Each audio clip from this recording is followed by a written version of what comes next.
পরে যখন সুন্দর হয়ে গেল, সুন্দর দিয়ে দিবে ভাইরা, এখনই শেষ করে ফেলবো, খুব খেয়াল করে শুনবেন।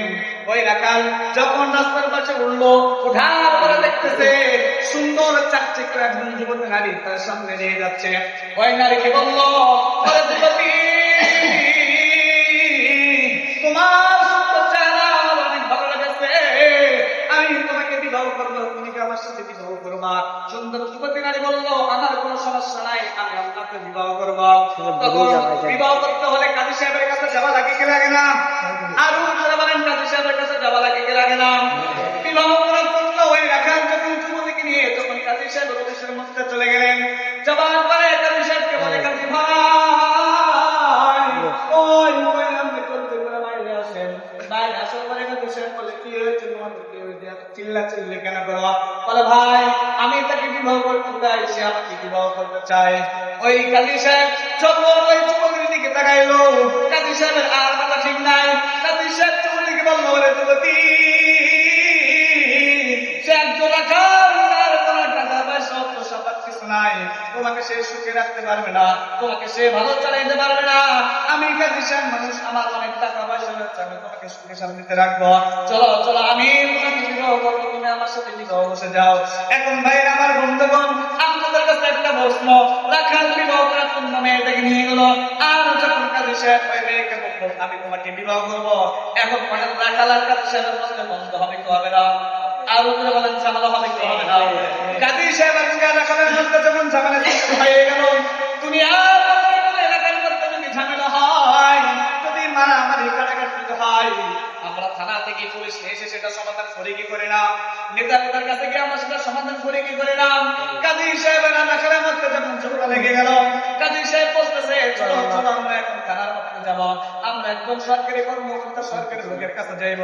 ওই সরকারি লোক একজন পুলিশ যে ফয়সালা আপনার আমার করে দিবে, সেই ফয়সালা আমি মেনে নিব।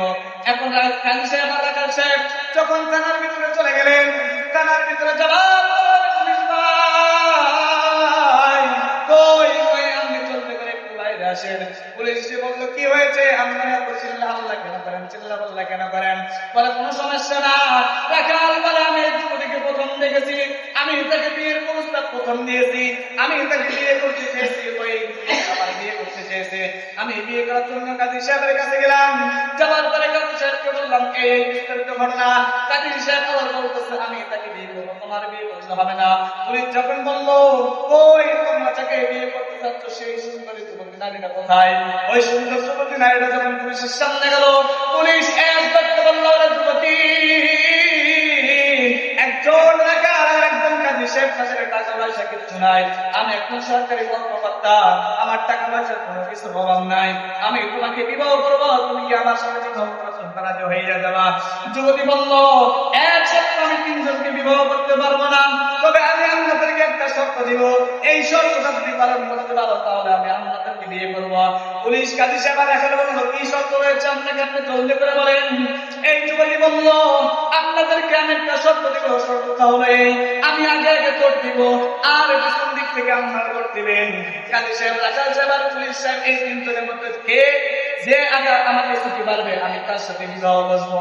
তিনজন বলল, কোনো সমস্যা নাই, তুমি যে একজন নারী মানুষ, তুমি যে একজন মহিলা মানুষ, তুমি আর কতই বা জোরে মারবা, যাও যাও, তুমি আগে ছুটতে থাকো।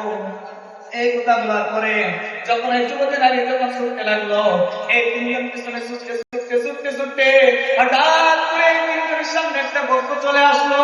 এই তিনজন গর্তের মধ্যে পড়ে গেল, আর নারীকে ধরে নাই। আমার ভাইয়ের, আমার বন্ধুগণ, আমি যদি আপনাদেরকে বোঝাইতে যাচ্ছি, আপনি আমি দুনিয়ার মধ্যে আল্লাহ তাআলা 30 বছর 50 বছর 60 বছর জিন্দেগি দিয়ে দিয়েছেন। দেখেন তারা তিনজন, একজন যুবতীর পিছনে, একজন নারীর পিছনে দৌড় মারতে মারতে গর্তের ভিতরে পড়ে গেল।